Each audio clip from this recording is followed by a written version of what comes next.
ሰላም ጤና ይስጥልን ወደ ጄኤምኤም ቴሌቪዥን ተመልካቾቻችን ከጄኤምኤም ቴሌቪዥን የጄኤምኤም መረጃዎቻችን ወናንተም ደስበሳል እንገኛለን። በቅድሚያ ማርስ ዜናዎች በአማኞች መካከል የሚደረግ ሃይማኖትን ማጥላላትና ማንቋሸሽ ወንጀል ነው ሲል የኢትዮጵያ ሃይማኖት ተቋማት ጉባኤ ገለጸ።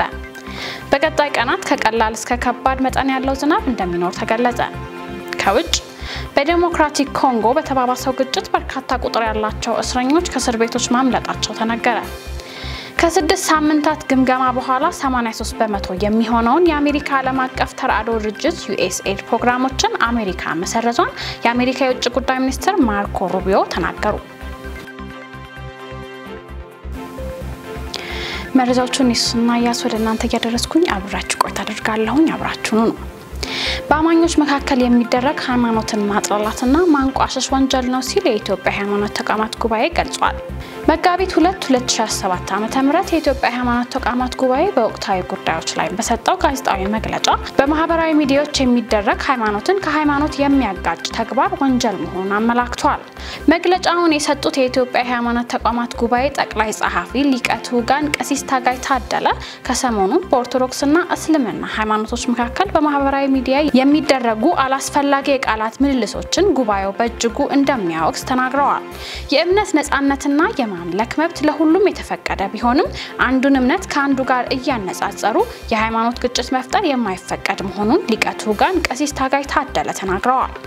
አሁን ላይ የተፈጠረውን ይህንን ልክ ያልሆነ ተግባር የፈጠሩ አካላትን የሚመለከተው አካል በመያዝ ለፍርድ እንደሚያቀርብም ጉባኤው በመግለጫው ጠይቋል። በመሆኑም ጉባኤው በእምነቶች መካከል ግጭት የሚፈጥሩ አካላትን ለመቅጣት የሚያስችሉ የጉባኤው ህጎች የተሻሻሉ መሆኑን በመግለጽ የሁለቱ እምነት ተከታዮች ጾማቸውን ከፈጣሪ ምህረትን በመለመንና መልካም ተግባራትን በማከናወን እንዲያሳልፉ ሊቀ ትጉሃን ቀሲስ ታጋይ ታደለ ጥሪ አቅርበዋል።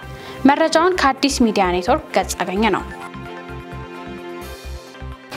በመጋቢት ወር በመላ ሀገሪቷ ከ55000 ዩኒት ደም በላይ ለመሰብሰብ መታቀዱን የኢትዮጵያ ደም ህብረ ህዋስ ባንክ አስታወቀ።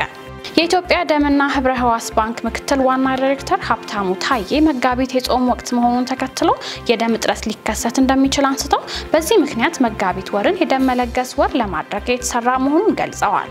በመጋቢት ወር ከሚከናወኑ ስራዎች ውስጥ ወሩን በተለያዩ የንቅናቄና የግንዛቤ ማስጨበጥ ስራዎችና በበጎ ፍቃድ የደም ማሰባሰብ ንቅናቄዎች በማድረግ እንቅስቃሴ መጀመሩን የኢትዮጵያ ደምና ህብረ ህዋስ ባንክ ገልጿል። በንቅናቄ ዘመቻው በአዲስ አበባ ብቻ 15000 ዩኒት ደም ለመሰብሰብ የታቀደ ሲሆን ተቋሙ ማንኛውም እድሜው ከ18 ዓመት በላይ የሆናቸው በጎ ፍቃድ ደም ለጋሾች በመላ ሀገሪቱ በሚገኙ 54 የደም ባንክ ቅርንጫፎች ወይም ለደም ልገሳ ተብለው የሚዘጋጁ ተንቀሳቃሽ ጣቢያዎች ደም እንዲለግስ ጥሪ አቅርበዋል።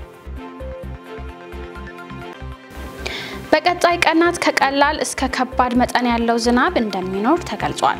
በሚቀጥሉት 10 ቀናት በበልግ አብቃይ አካባቢዎች በርካታ ቦታዎችን የሚሸፍን ከቀላል እስከ መካከለኛ መጠን ያለው ዝናብ እንደሚያገኙ የኢትዮጵያ ሜቴዎሮሎጂ ኢንስቲትዩት አስታውቋል። በጥቂት ስፍራዎቻቸው ላይ ደግሞ ከባድ መጠን ያለው ዝናብ ይኖራል ያለ ሲሆን የትንበያ መረጃው እንደሚያሳየው ለዝናብ መፈጠር አስተዋጽኦ የሚያደርጉ የሜቴዎሮሎጂ ገጽታዎች ከዕለት ወደ ዕለት የተጠናከሩ መምጣቱን ገልጸዋል።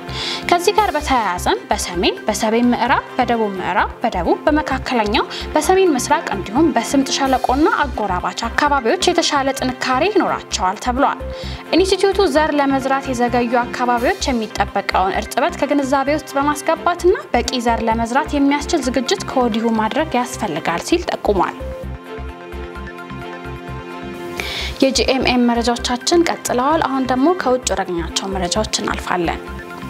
በዲሞክራቲክ ኮንጎ በተባባሰው ግጭት በርካታ ቁጥር ያላቸው እስረኞች ከእስር ቤቶች ማምለጣቸው ተነገረ። ከጥር ወር ጀምሮ ከአንድ እስር ቤት ከ4000 በላይ እስረኞች ማምለጣቸው ሲገለጽ እስረኞች ባመለጡባቸው አካባቢዎች በተለያዩ ወንጀሎችና የበቀል እርምጃዎች ላይ በስፋት መሳተፋቸው የሰብአዊ ቀውሱን አባብሶታል ተብሏል። በሩዋንዳ የሚደገፉት የኤም23 አማጽያን ባለፉት 2 ወራት በምስራቃዊ የሀገሪቱ ክፍል 2 ታላላቅ ከተሞች መቆጣጠራቸውን ተከትሎ የጅምላ እስር ቤት ማምለጥ መበራከት በህዝቡ ላይ ሽብር መፍጠሩ ተሰምቷል። አማጽያኑ በከተሞች የሚያደርጉት እንቅስቃሴ የተስፋፋ መምጣቱን ተከትሎ ከጥር ወር ጀምሮ ከ4 እስር ቤቶች በሺዎች የሚቆጠሩ እስረኞች አምልጠዋል ተብሏል። የማረሚያ ቤቶች ጠባቂዎች ታሳሪዎች እንዳያመልጡ ለቀናት ጥበቃ ሲያደርጉ የቆዩ ቢሆንም በአማጽያኑ በተከፈተባቸው ተኩስ እስር ቤቶቹን ጥለው እንደሸሹ ነው የተነገረው። በጥር 27 ምሽት የኤም23 ታጣቂዎች የሰሜኑ ኪቩ ግዛት ዋና ከተማ ወደ ሆነችው ጎማ ከተማ ሲገባ ከ4000 በላይ እስረኞች ከጎማ ሙዜንዜ እስር ቤት ያመለጡ ሲሆን ቀጥሎም ታሳሪዎቹ በመቶዎች የሚቆጠሩ ሴት እስረኞች ላይ ያስገድዶ መድፈርና ሌሎች ጾታዊ ጥቃቶችን መፈጸማቸው ተዘግቧል። የእንግሊዙ ዘ ጋርዲያን ጋዜጣ ይዞት በወጣው ዘገባ ከጎማ እስር ቤት ባለፈው በቡካቮ ካባሬና ካሌማ ማዕከላዊ እስር ቤት ጨምሮ በበርካታ ስፍራዎች አደገኛ የሚባሉ ወንጀለኞች አምልጠዋል። እስረኞቹ ባስገድዶ መድፈር፣ በግድያ፣ በአመጽ እንቅስቃሴዎች ውስጥ በመሳተፍ ገንዘብ በማጭበርበርና ህዝባዊ ጸጥታ በማደፍረስ ወንጀሎች ተፈርዶባቸው ታስረው የነበሩ ሲሆኑ ከስር ያመለጡት ታሳሪዎች ለእስር ባበቋቸው ግለሰቦች፣ ከሳሾች እንዲሁም የፍትህና የጸጥታ አካላት ላይ የቂም በቀል እርምጃ እየወሰዱ እንደሚገኙ ተጠቁመዋል። መረጃው የአልአይን ነው። ከ6 ሳምንታት ግምገማ በኋላ 83% የሚሆነውን የአሜሪካ ዓለም አቀፍ ተራድኦ ድርጅት USAID ፕሮግራሞችን አሜሪካ መሰረዟን የውጭ ጉዳይ ሚኒስቴር ማርኮ ሩቢዮ አስታወቀ። ውሳኔው በዓለም ዙሪያ በግምት 5200 ኮንትራቶችን እንደሚነካ የገለጹት ሚኒስትሩ ለብሔራዊ ጥቅማችን የማያገለግሉ እንደውም አንዳንዶቹ የሚጎዱ ናቸው ብለዋል።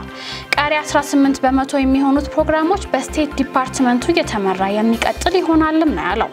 የአሜሪካው ፕሬዝዳንት ዶናልድ ትራምፕ ወደ ስልጣን ዳግም በመጡበት የመጀመሪያ የሥራ ቀን የውጭ ልማት እርዳታን ለ90 ቀናት በማገድ ውጤታማነቱንና ከአሜሪካ ፖሊሲ ጋር መጣጣም መቻሉን ለማየት ነበር ፊርማቸውን ያሳረፉት። ፕሬዝዳንት ዶናልድ ትራምፕ የመንግስት ወጪን ለመቀነስ ባደረጉት ጥረት ነው የአሜሪካ ዓለም አቀፍ ተራድኦ ድርጅትን ኢላማ ያደረጉ ሲሆን የውጭ ጉዳይ ሚኒስትሩ የትኞቹ ፕሮግራሞች እንደተሰረዙና የትኞቹ እንደሚቀጥሉ በትክክል የገለጹት ነገር የለም ተብሏል። እርዳታውን ከማቆሟ በፊት በዓለም ላይ ታላቋ ለጋሽ ሀገር ሆና የቆየችው አሜሪካ እንደ አውሮፓውያን አቆጣጠር በ2024 42% የሚሆነው የሰብአዊ እርዳታ በተባበሩት መንግስታት የቀረበም ነበር።